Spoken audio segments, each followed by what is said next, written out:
All right, now we're looking at some gold cards now. Let's look at this. 1 blue red. I guard the freezing flame. 1 blue red giant wizard. Whenever a creature or planeswalker an opponent controls is dealt excess damage. If a giant wizard or spell you control dealt damage to it this turn, draw a card. All right, let's unwind. Let's unwind what this actually does. Imagine planeswalker text doesn't exist. Who cares? Creature. Whenever a creature an opponent controls is dealt excess damage, if the giant, wizard, or spell you control dealt damage this turn, draw a card. Okay. Let's unwind what this means. The most base scenario, you have a 4/4 giant, they have a 4/4, you have this in play, you attack, they block, nothing happens. That's the base scenario. Nothing happens. All right. You have a 4/4, and they have a pair of 2/2s, and they block your 4/4 with a pair of 2/2s. If you kill them both, nothing happens. Right? You don't draw a card. If you choose to assign 4 damage to a 2/2 instead of killing both 2/2s, you will draw a card. So you'll kill a 2/2 and draw a card. Right? I'm trying to unwind all the things this thing does.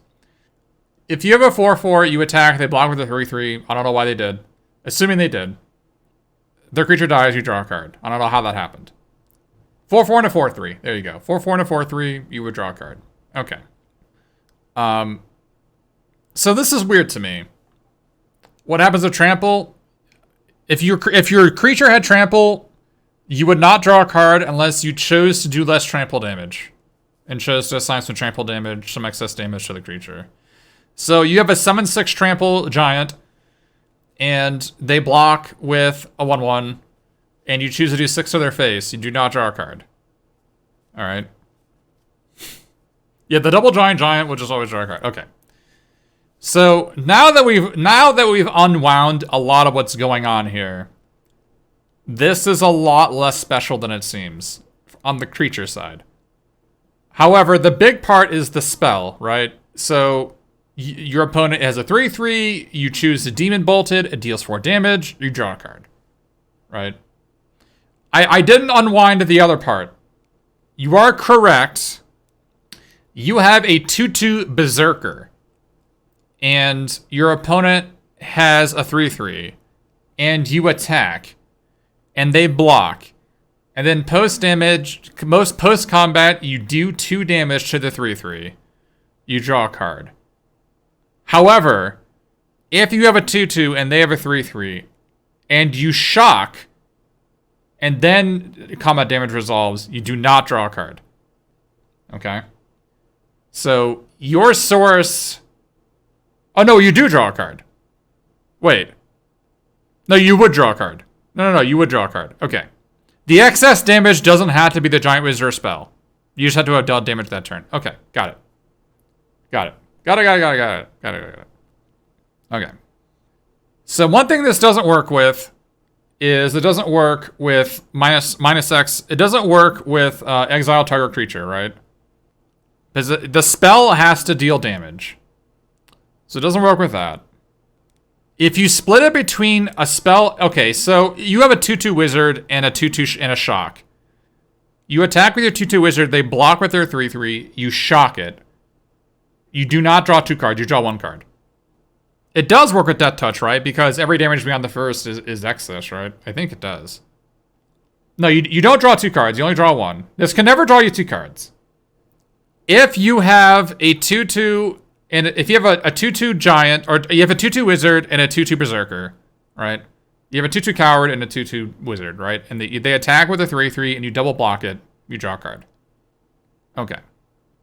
Yeah, and it does work off itself. I think this is an 8, because you can double block with this and always draw a card, right? This is a 3/3 that's almost always going to draw a card. This seems like an 8 or a 9 to me. It's almost always going to draw a card. I didn't check the Prey-Upons. The Prey-Upons in green, let me check those. One sec. Do the spells do the damage, or do the creatures do the damage? Then that creature It's that creature does the damage. Yeah, those creatures fight each other. So those are fight effects.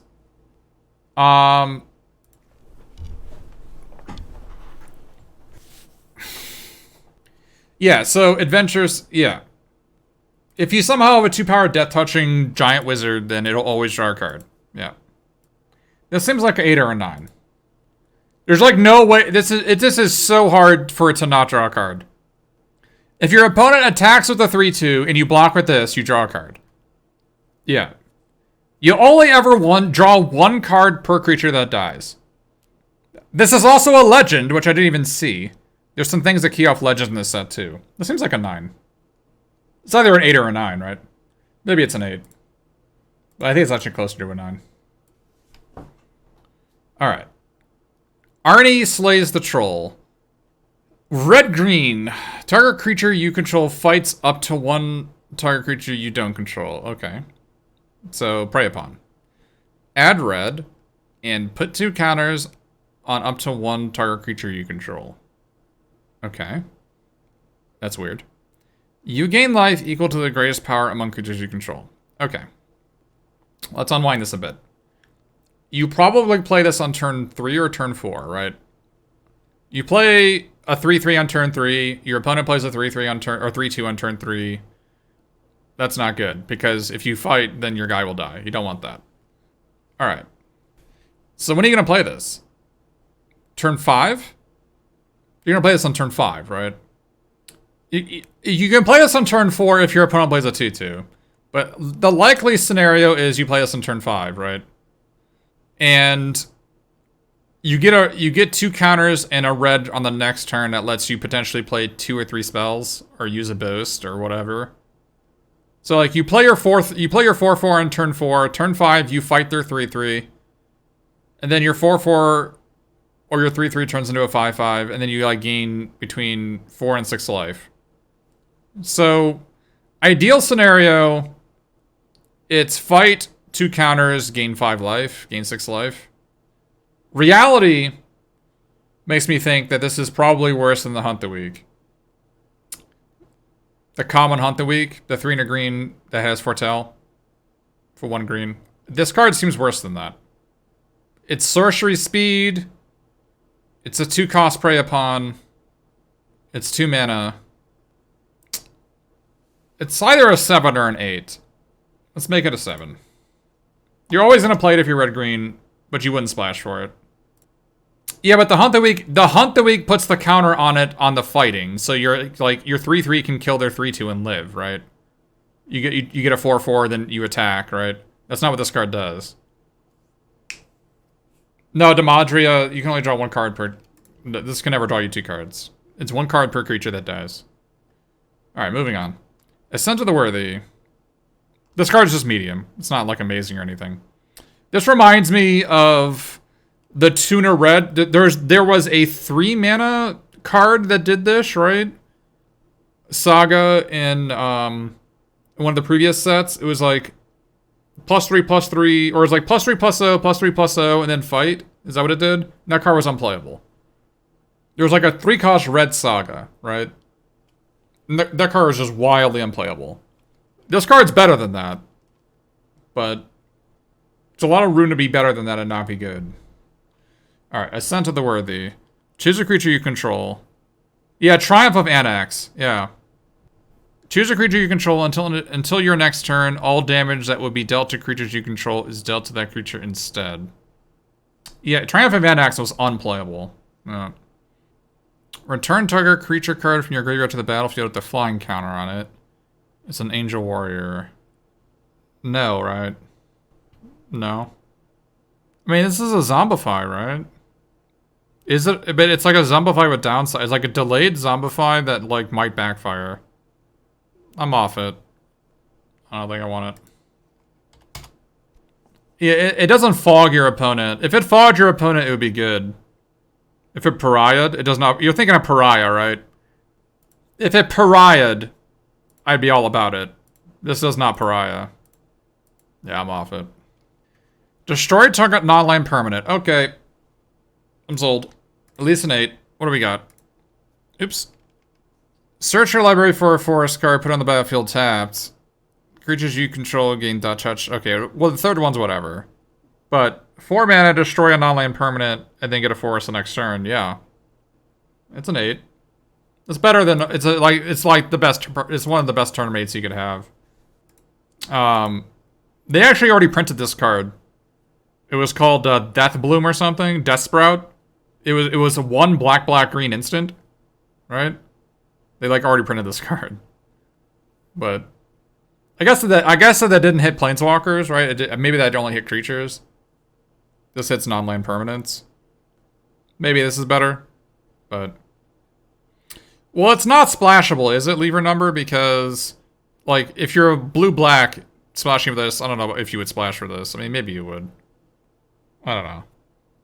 Yeah, Death Sprout? Yeah. Death Sprout found any basic land, though, instead of just a forest. So that mana fixed you. So maybe that was better than this. It does find a snow forest. You're right. It does do that. I didn't think about that. This is a green card. You're right. Getting a snow duel is no, it doesn't. You can't find a. Oh yeah, you can find a green snow duel, can't you? You're right. It does, because the snow duel lands in this one are actual land types, aren't they? Yeah. Yeah. I mean, this is between it. It's like 8.5. We'll put it at 8.5. It might even be a 9. I'm willing to make it a 9. I think you'd probably splash for this. Because this is good on turn 6. Oh.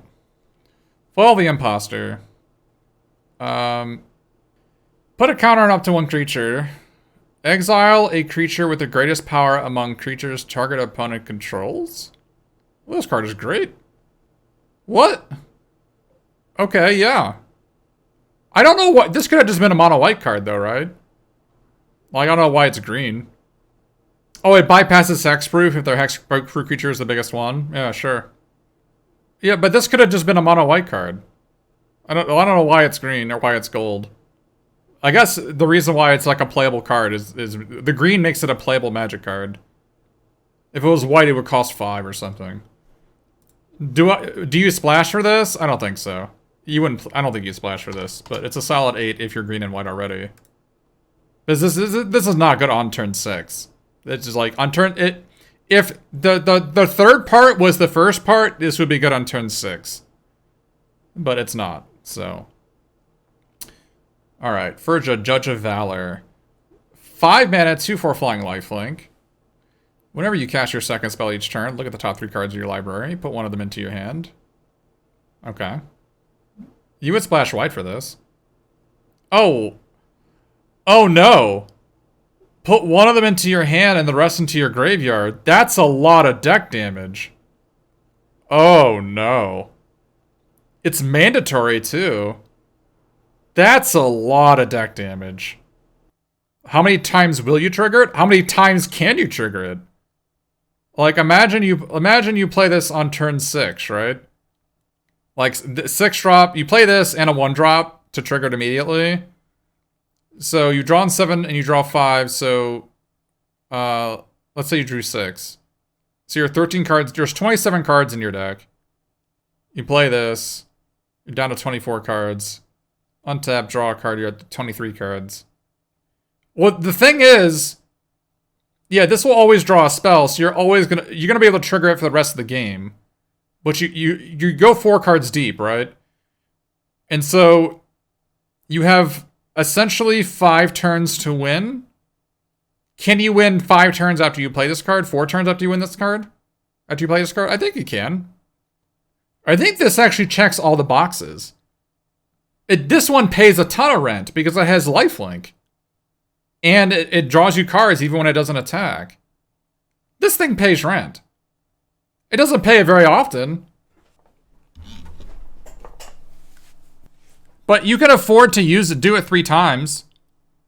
You can just stop casting 2 spells. Yeah, I mean, you could. I like it. It's not a 9. You don't think you would splash for it? I think I would. If I was blue-black, I'd splash white for this. I would. You wouldn't splash black for it, but I would splash white. Forging the Tyrite Sword. 1 red-white, create a treasure token. Okay. Search the library for a card named Halvar God of Battle or an equipment card. No. No. I'm off it. I'm off it. If you have Halvar, maybe. No, Halvar's whatever. I'll refresh your memory if you don't know what Halvar is. Let me refresh your memory. And my memory. I don't remember quite what it is. This is Halvar. This is the 4/4 that was really disappointing in white. That the equipment was better than the creature. I think if you have specifically Halvar in your deck, you might play this card. But I think if you don't have Halvar, just don't even bother. Oh, it can find the green chariot? You're right, it can find the green chariot. That's not bad. It also creates the treasure token, so you can cast the chariot if you're splashing it. Yeah, I guess if you have the chariot... Oh, it can't find it? Why can't it find it? Oh, it's a vehicle, not an equipment. Oh my... It can't even find it. It can't even find vehicles. Oh my god, dude. I'm off it. I'm off it. Alright, Herald, King of Skemfar. Black-green, 3/2 menace. Sold. When it enters the battlefield, look at the top 5 cards of your library. You may reveal an elf, warrior, or... I don't know what the hell a Tyvar is. From among them and put it in your hand. Put the rest in the bottom of your library in a random order. Sure. Oh, it's the Elf Planeswalker card? The 4-mana Elf Planeswalker? Okay. So Elf or Warrior. Sure. 3/2 menace draw card. Yeah. Its draw is like 0.7 of a card, right? It's an 8. Would you splash for it? If you were green-blue elves, then you had some blue changelings. Yeah, you could splash for this. Oh. But pretty unlikely that you're gonna be green-blue elves. Yeah, I guess a good thing to think about on this card is how many do you need in your deck for this to draw a card? Let me check my hypergeometric here. So the answer is 9. Well, the actual answer is 10. But, so if you have 10 hits in your deck, either 10 elves, warriors, or Tyvars, not including this one, it'll draw a card 80% of the time. That's pretty unlikely. I think on average you're probably gonna have 8 hits in your deck. So it's gonna draw cards 70% of the time. That's pretty good. I mean, a 3/2 menace for 3 is also fine. That's a card. It's a little bit better than 70%, by the way. That's a lowball estimate because you can like fetch lands out of your deck, right? It'll be a little bit better than that. All right. Blue-red, scry 2. Okay. Draw a card. Then you may reveal a giant card from your hand. When you do, Invasion of the Giants deals 2 damage to target opponent or planeswalker. Okay. Yeah. The next giant spell you cast this turn costs 2 less to cast. Sure. This is like... whatever. It doesn't need flash, right? Because it can't hit creatures. So... borderline, even if you don't have a... oh, wait, you actually have to have a giant card in your hand to draw a card. Oh, no, you don't. You always draw a card. You don't draw a card if you have a giant. You always draw a card. The damage is a contingent on having a giant. The only... like, if you don't have a giant, then it's just scry 2, draw a card for 2 mana. It's like a... it's... yeah. If you're blue-red, you play it. If you're not, you don't. Alright, I mean, that's just what it is. The blue stat box is unreadable? I'm not sure what you mean. Oh, is it fixed now? Was it bad before? I didn't notice that. Sorry. Oh, was it off screen? Okay. Cardor Doomscourge. When it enters the battlefield until your next turn, creatures your opponents control attack each combat... wait. It enters the battlefield until your next turn, creatures your opponents control... okay, so your opponents have to attack. And whenever... oh, wait, no. Creatures your opponents control attack each combat, if able... and attack a player other than you if able. Oh, no, they do have to attack. Wait, so this does... they have to attack you in a 1v1, right? Oh, it was the hypergeometric that did it. Sorry. Yeah, okay, yeah. My bad. Okay, so they have to attack you in a 1v1. Whenever an attacking creature dies, each opponent loses 1 life and you gain 1 life. So it's either you... whenever your attacking creature dies or an opponent's attacking creature dies. It doesn't seem pog. It seems whatever. This seems whatever to me. I don't think I'd splash for this. You think it's very good? I think the most common scenario is you play it, your opponent attacks, you block with it, and then they get drained for 1. That's not great to me. It's either a 7 or an 8, right? I mean, if you're playing... The question is, do you splash for this? I don't think I splash for this, do you? I don't think this is good on turn 6. I don't think you splash for it. It's probably closer to a 7, then. Maybe it's an 8. I mean, you're always... If in black, right, it's probably an 8. You splash for this? My sealed decks typically have, like, 10 to 12 creatures, and blocking is not part of my agenda, so... Carnage Gladiators sucked. I think it's a good comparison. Carnage Gladiator was pretty damn bad. That was a 2 black red. Whenever a creature blocks, that creature's controller loses 1 life. 1 black red generate. That card sucked. I don't know. Carter's Vicious Return. You may sacrifice a creature. When you do, deals 3 damage to any target. Each player discards a card. Return target creature card from your graveyard to the... Oh, wait a minute. This already did that. Why does this saga do that? This already does that. Yeah, it's white, so it's icky. Good point. Return target creature card from your graveyard to the battlefield. Put a counter on it. It gains haste. Alright. You don't splash it, right? If you're black red, you play this. If you're like green red, you don't splash black for this, right? It's not going to turn 6. Whenever you splash a card, it's like... Because you're 80% of the time you're going to have your mana on turn 6. So any card you splash for needs to be good on turn 6 specifically. And this doesn't seem like it'd be good on turn 6. Yeah, this is a nested trigger, by the way. So you don't choose the target until you sack the creature. And then your opponent can respond. So, imagine your opponent has a giant growth and a 3/3, right? You play the Vicious Return. They don't have the giant growth. They can wait for you to choose a sack a creature. If you sack a creature, then they can giant growth after you choose their 3/3 as a target. Yeah, Carter's Vicious Return, you're totally right. Banjo Cargo brings up a really good point. If you're hellbent when you play this card is heinous. Because you have to immediately discard the card you drew. Because it goes, untap, upkeep, draw.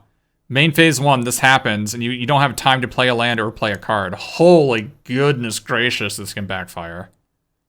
If you are hellbent when you play this card, it is heinous. Yikes. You can foretell the card in response. This foretell is your turn anytime. So that's something, at least. And if it's an instant, you can play it, I guess. I'll call it as a 7. Cole the Forge Master. 2 mana, 2/2. Whenever another non-token creature you control dies, if it has enchanted or equipped, return it to its owner's hand. This was a 5 mana, 3/3 flying first strike angel in a previous set, correct? Graham number 1. No, sagas are main phase 1, buddy. Yeah, wasn't it in Dominaria? It was 3 red white for a 3/3 flying angel. First strike. And then, like, whenever an equipped creature dies, return it to your hand. This seems like Stains to me. I don't think this is 2/2 with upside. It was Tiana Ship's Caretaker. Whenever an aura or equipment card you control is put in... Oh, it's never when an aura or equipment card you control is put into a graveyard, you may return that card to your hand. Okay, this says whenever your non-token creatures you control dies. If it was enchanted. Okay, so this saves the creatures. The other one saves the artifacts or enchant. Okay, yeah, it's different. This only buffs creature tokens you control that are enchanted or equipped. Yikes. Yeah, this is like a 6. This is a 6. This would be a reason to play the 1 mana 1/1 like Leonin Scimitar in red, right? But I think it's pretty bad. I think they're a 5 or a 6. I'll call it. I think if you're red white aggro and you had 3 equipment, you would play it. I think otherwise you just don't. Hard to cast 2/2 with no text. Although I guess if your opponent pacifies your creature and your pacified creature dies, then you return it to your hand. Yeah, this is not good enough. This is a 5. Not good enough. That's a poop. Poop and soup. Alright. 5 mana, 2/3. Other creatures you control get +1/+1. Whenever a land enters a battlefield under your control, create a 1/1. Sure. Landfall make a 1/1? It is bizarre to have a landfall 1/1. So, the comparison to this, the obvious comparison to this, is Tristani, right? Tristani, the 5 mana, 3 green white, 1/4 that made 2 1/1 lifelinks. Right? That's the obvious comparison here. That card was a 10. That card was a 10, you always splash for the card was bananas. Like Tristani's Discordant, Tristani's something, right? I don't remember what the name of it was. It also had trinket text that came up more than one, like Tristani Discordant, is that what it was? Yeah, there we go. 5 mana, 1/4 Dryad. Other creatures you control get +1/+1. When it enters the battlefield, create 2 1/1 lifelinkers. And at the beginning of your end step, each player, like, it's anti-control magic card. That was a 10 out of 10. That card was bananas. This one is worse, because if you play it on turn 5 and it gets Doombladed, you get nothing out of it. It also doesn't make lifelinkers. Do you splash for this? Probably. You would splash green for this. You don't splash white for it. Like, if you're a blue-white deck or a black-white deck, you would totally play, like, 2 forests in this card, right? So, 2 forests and a dual land for it. Yeah, obviously what keeps this card back is the double white. For sure. So, white sucks. Morite of the Frost. 5 mana changeling. When you may have it enter the battlefield as a copy of a permanent you control, except it's legendary, and snow, and +2/+2, and changeling. Alright. Okay. You may be a copy that's like it, but not really. Sure. I'm actually not like... It's weird that you can make a land out of this. If you wanted it. But the fact that it's you control is a pretty big downside. Pretty big downside. You can make a saga, I guess. I don't think you splash for this. I think it's like a solid... The solid 8, but you don't splash for it. Maybe it's a 7. It's probably worse than a 5 mana 5/5, isn't it? You can't copy Legends either. Yeah. I didn't even think about that. You can't copy Legends with this. That's whatever. You wouldn't play a 2 green blue 5/5? I would. You're a silly goose. If you're green and blue, you play it. If you don't, then don't bother, right? I mean, it's closer to a... Maybe it's closer to a 6 than a 7. But it also has Changeling, right? And it's snow? I don't know. Narfi, Betrayer King. Other snow and zombie creatures... If your creature is a snow zombie, it still only gets +1/+1. Return Narfi, Betrayer King from your graveyard to the battlefield tapped. That's not... Wait, this is an uncommon? This is a 9. It's not even sorcery speed. You would totally splash for this in your green deck. I mean, this is secretly a green card, right? This is a 9. I feel like this is a 9 if you have the lands that support it. If you don't, it's like a 7, right? But I think it's like 8. It's like 8.5, and you splash for it if you want to. Oh, you're right. Shroom Pants. I did not even think of that. You know, the backside of this, the graveyard, it's not even blue-black snow. You can use 3 planes. 3 snow-covered planes can rebuy this dude. Yeah. This is 8.5, I think. And you would splash for it if you can splash for it, you do. Nico Defies Destiny. You gain 2 life for each foretell card you own in exile. Whatever. Add blue-white. Spend this only to cast...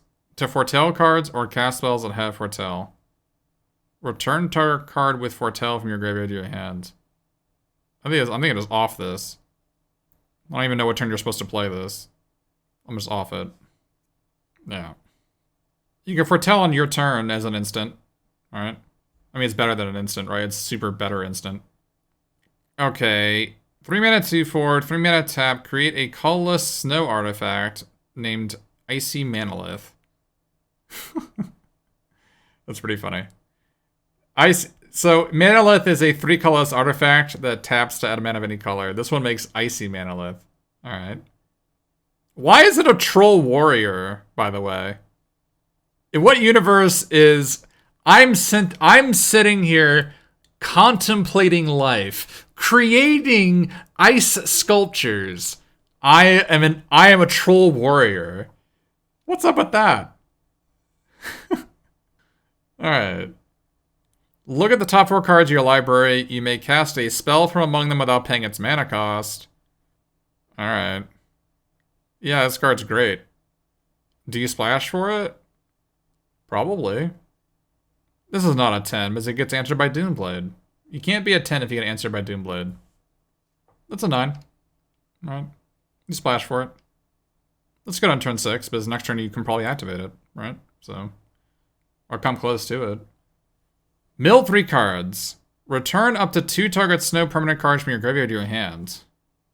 Choose 3 cards in each graveyard. Their owners shuffle them into their library. So, you choose your opponent's garbage cards and you put them back in their deck, right? You can put your, like, draw 2s back into your deck. This seems okay on turn 7 or 8, right? It says snow permanents, not... If it was snow cards, this card would be fantastic. Because there's a lot of snow sorceries and instants, right? Well, it's not really deck healing if it mills 3 at the start, right? But... yeah, I guess you're saying Act 3 is not a May, you have to choose 3 in your opponent's graveyard, so if they just have 3 terminates, they get to shuffle all 3 back. Can we talk about the art in this? I don't really get it, but the art's whatever. It's a low-res image, so you're not going to see much of the art, but I think I'm off it. This you have to work pretty hard for this to be a draw 2, right? I think I'm just off it. The Trickster God's Heist. You may exchange control of 2 target creatures. You may exchange control of 2 target non-basic, non-creature permanents that share a card type.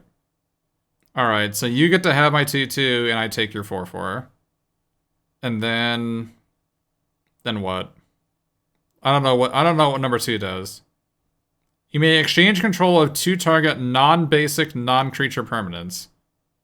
We trade sagas, but then they drain me for 3. Oh, I give them my pacifism, and I take their saga? No, snowlands are basics. Yeah, I can give them a pacifism, or like one of the dehydrations. Or the -3/0 enchant creature, right? Give them a claustrophobia. Give them an aura for a saga, yeah. You can't exchange... oh, you can exchange exactly snow duels? Whatever, dude. You can trade your treasure for one of their artifacts. I can see that. So, this is... there was... what was it? Was it a 5-mana sorcery in blue? 4 and a blue? Right? Switcheroo. That card was okay. This is Switcheroo that costs less and drains for 3. No, I think this card's good. There's not that many unsummons in the set. It's not like there's a mana war in the set, right? There's no mana wars. Yeah, the second ability is whatever. It might do something. Do you splash for this? If it's free enough. Yeah, it's like an 8.5. This can be a 9 in the right matchup if your opponent has, like, sagas to steal, right? Like, if your opponent has the green-white saga to steal. Your opponent has this to steal. Seems pretty good. Vega the Watcher. Flying. Whenever you cast a spell from anywhere other than your hand, draw a card. So, when you foretell a creature, draw a card? Yeah, it seems... this is a Windrake I can get behind. I don't know why it's white. This fellow pays rent. This is like a 9, right? This fellow pays rent. I'd splash for this. Assuming I had the cards. So, if you don't have foretell cards, obviously you don't bother. How many foretell cards do you need? Probably 6 or 7.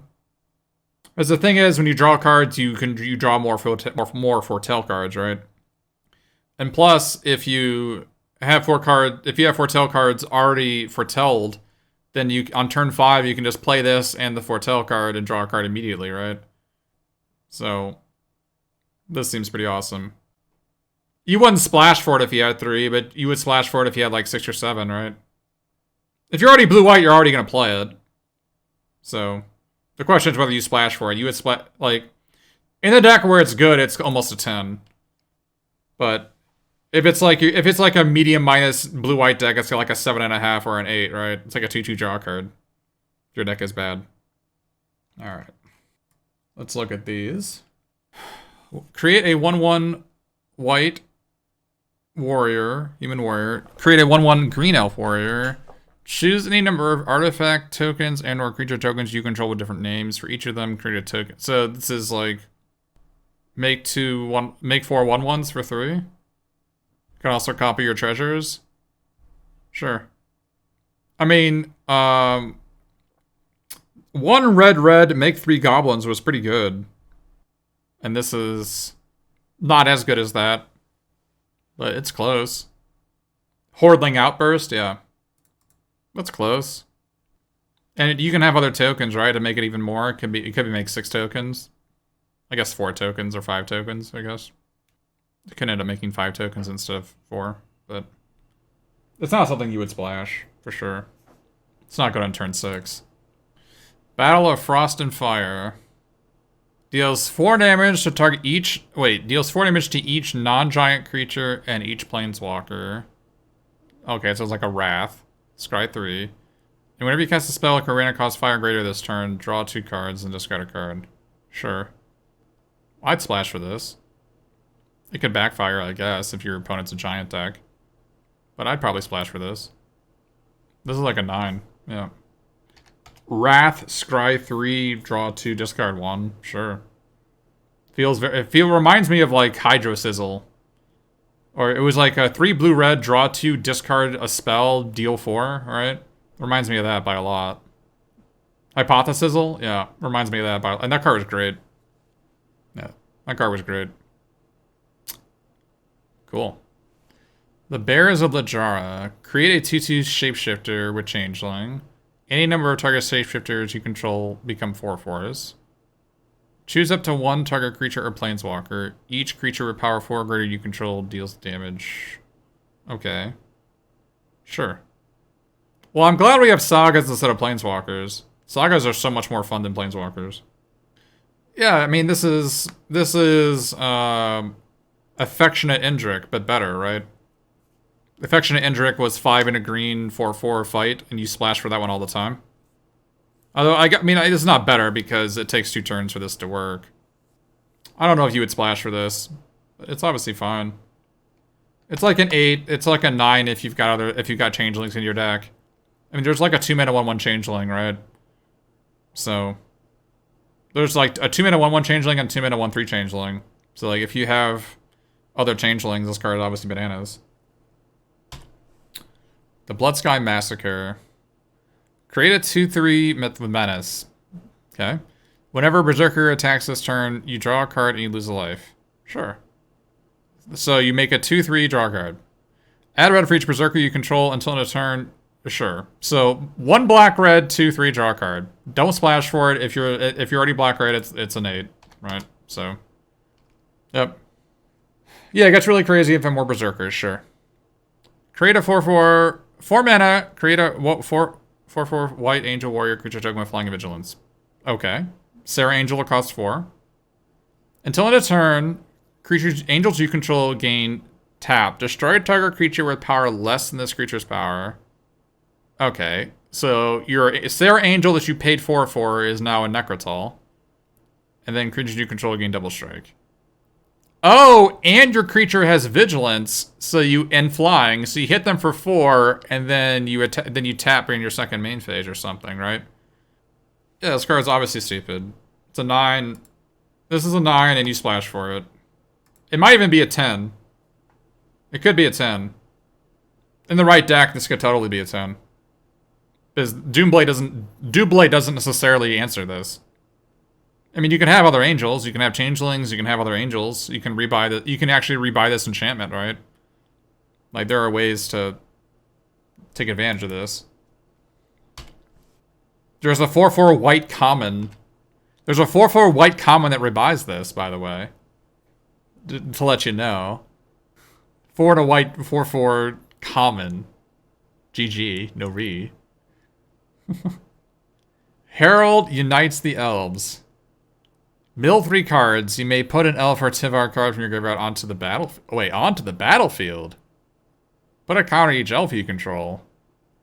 Whenever an elf controller attacks this turn, target creature an opponent controls gets -1/-1.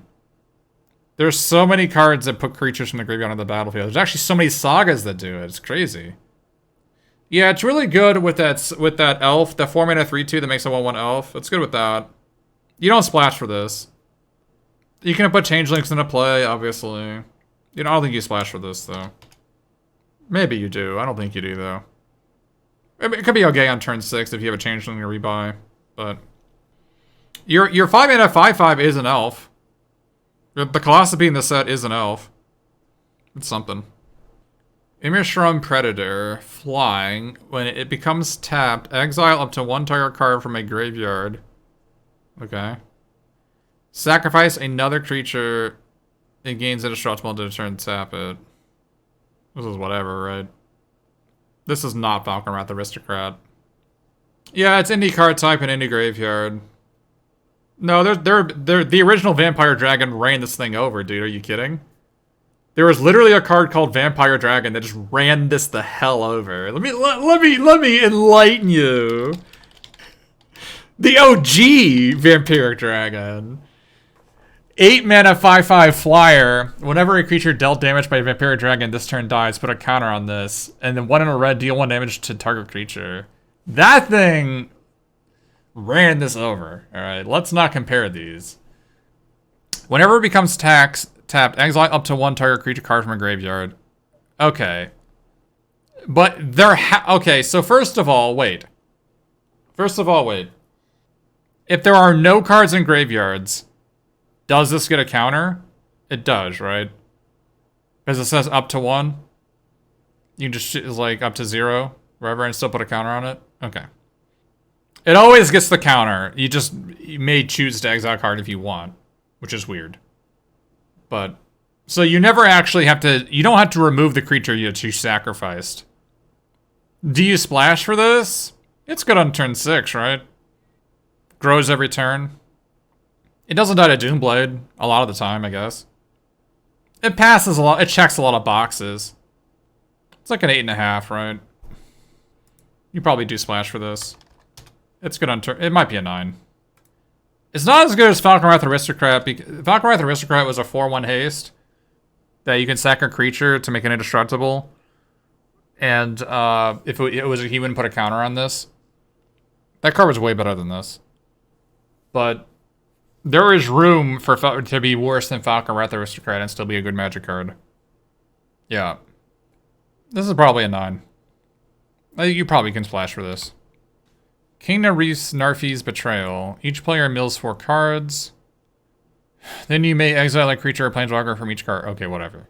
Until end of turn, you may cast spells from among things exiled with this. Oh. Oh.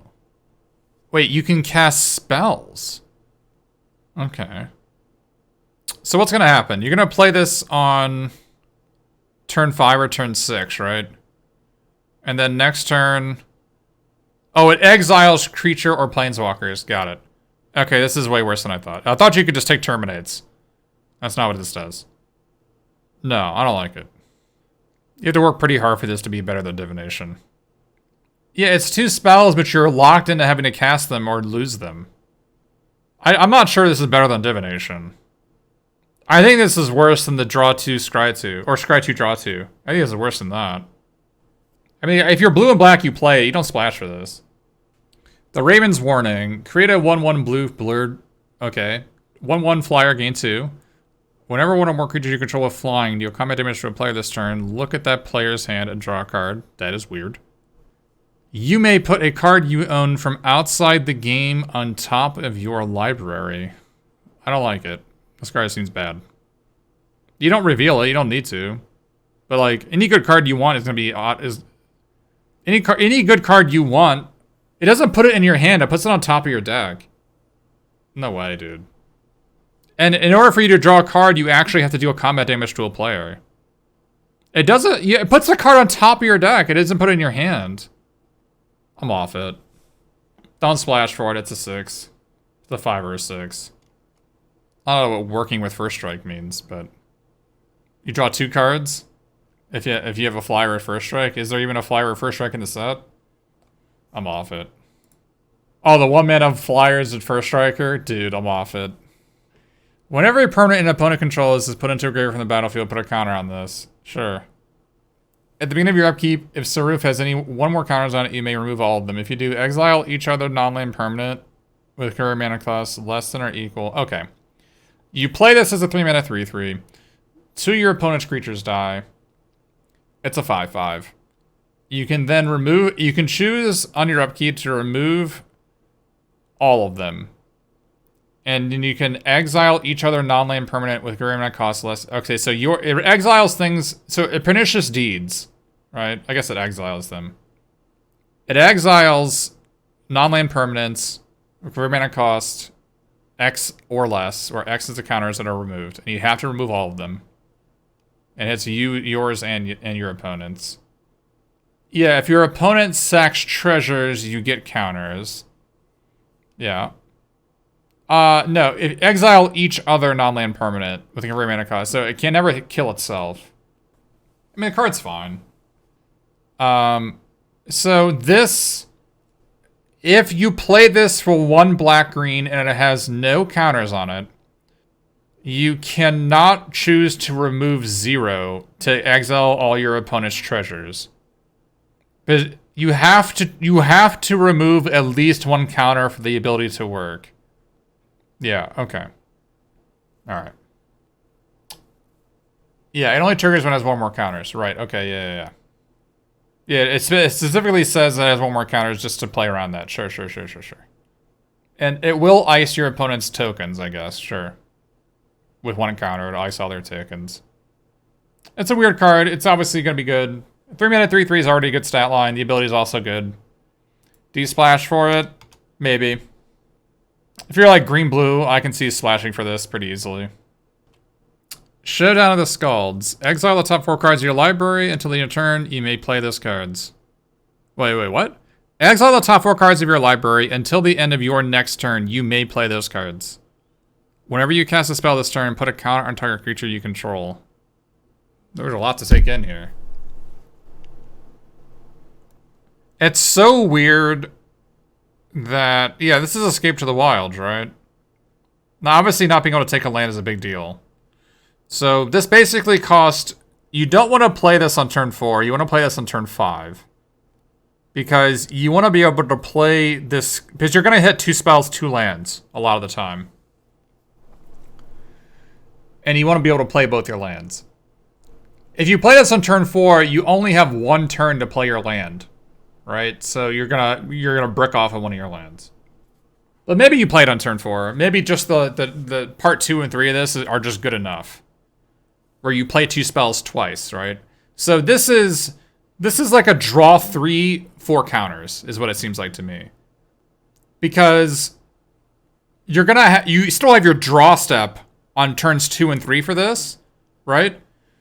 So you have like the 2 spells you get off this card, and you're gonna draw. You might have 2 spells from the cards you draw, right? And plus you're gonna have cards in your hand from whatever from before this. So this is draw 3, put 4 counters on your creatures. In fact, there was a green rare that did this. If you remember, there was a 3 and a green sorcery, snow sorcery, that put counters in your creatures, and then you drew cards equal to 4 or more that you had. This is way better than that card. And you would splash for this. So this is a 9. This is a 9. I like it. Waking the Trolls. 6 mana, destroy target land. Put target land card from a graveyard onto the battlefield under your control. Choose target opponent. If they have control fewer lands than you, create a number of 4/4 green warrior tokens with trample equal to the difference. Okay, wait a minute. Let's rewind a bit. You play it, nothing happens. Next turn, you get an untap land. The land you just got. Turn afterwards. I have 8 lands to your 5 lands. I get 3 4/4s. Right? I get 3 4/4 tramples. I just described the ceiling? I did not describe the ceiling. I think this is my type of card. This is my type of card. I feel like this is a card I'm going to play a lot. I think I'm going to splash for this, and I'm going to love it, and I'm going to win with it. But I like it. I like it. I think it's user beware. All right. I'm gonna put this as a 5. User beware. It costs 6, doesn't do anything for 2 turns, and then makes 3 4/4s. All right. User beware. I'm gonna play this card because I'm the type of person who plays 18 lands and like 4 draw 2s. And only 7 creatures in my deck. In my sealed decks. Yeah. So I will play this card. You don't have to play this card at home. Don't do that. Yeah. Waking the Michael. Alright. Kaya the Inexorable. Put a Ghost Form counter up to 1 target non-taking creature. It gains whenever this creature dies or is put in exile. Return to its owner's hand and create a 1/1. Okay. So, 5 mana, +1. And the creature gets Kaya's Ghost Form, which is an enchantment. You also get a 1/1, sure. Okay. Yeah, exile target non-land permanent, sure. You get an emblem with, at the beginning of your upkeep, you may cast a legendary spell from your hand, your graveyard, or from among cards you own in exile without paying its mana cost.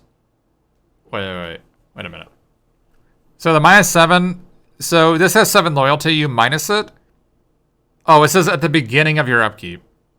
So your Kaya will be back the next turn? Right, okay. Yeah, alright. Sure. Sure. Do you splash it? Probably, right? I mean, this is a pretty decent Planeswalker. It's like a 9. Just the -3, right? -3 +1 -3. Like, yeah. It's a classic. Yeah, it's just, you totally splash this. Not much to say about it. You just play it and it's going to be great. So, the spell cannot be countered at the beginning of each upkeep. Create a 3/3 blue, sure.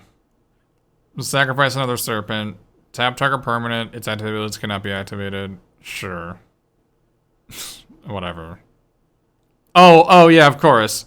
Kilma Cosmos Serpent gains indestructible. Of course! Of course! Of course. Alright, whatever. I hate these cards. I hate these cards. That's a 10, right? I hate them.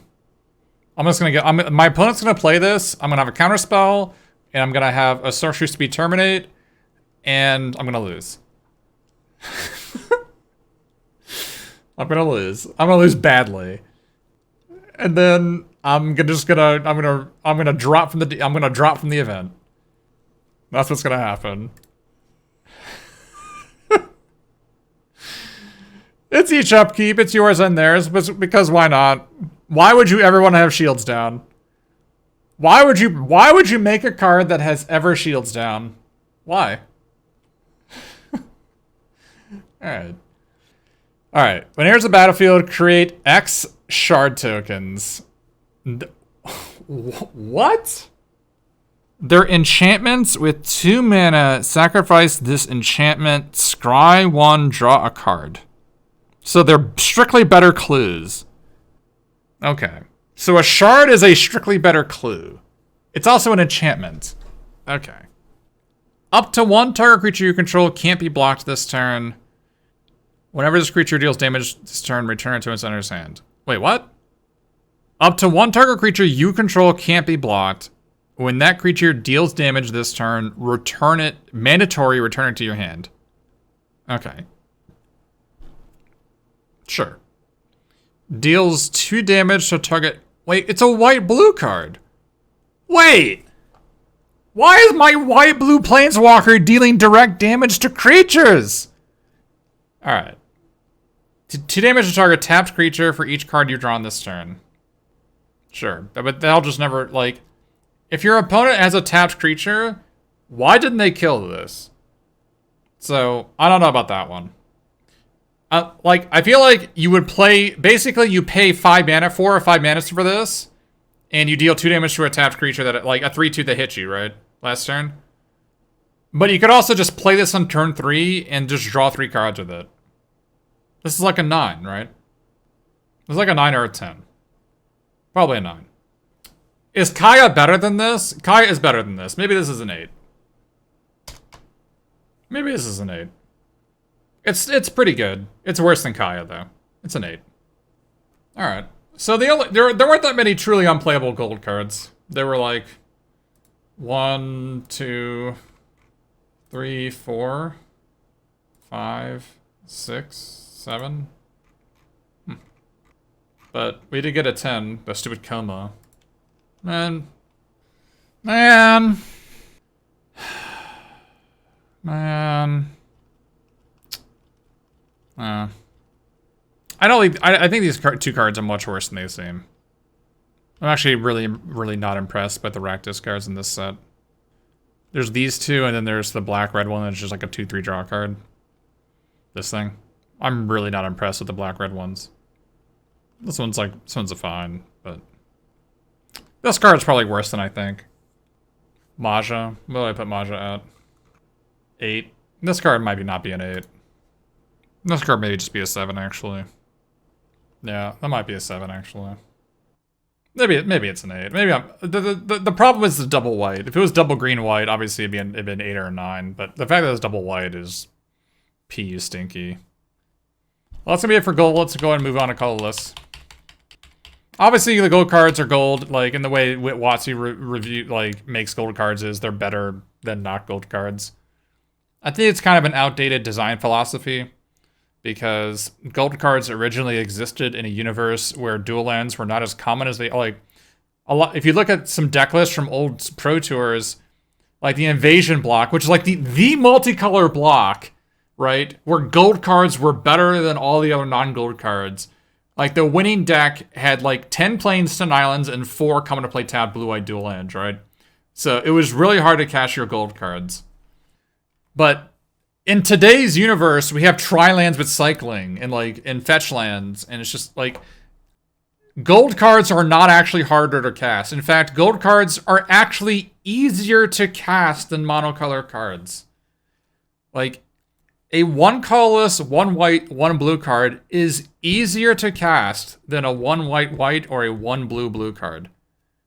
So yeah, gold cards are so much easier to, are so much closer to colorless than they are like harder to cast cards. And so gold cards generally are more powerful, cost 1 or 2 mana less, and they believing that it's hard to cast, and they're just not. So I don't know. I don't know where I'm going with that, but I do understand the reasoning behind it is because when people draft, they open this card and they get a direction, right? I open this gold card like, okay, I draft black and white cards, I get it. And people need that direction. Because not everybody is like me who plays like 100 sealed matches, right? Or 100 drafts. Or like the ham, right? Not everybody's like that. People need direction. People play like 2 or 3 drafts and they need signposts. I get it. But for cards aimed at constructed, it's a bit weird. That they always seem a little bit undercosted because they're actually just super easy to cast. But anyways.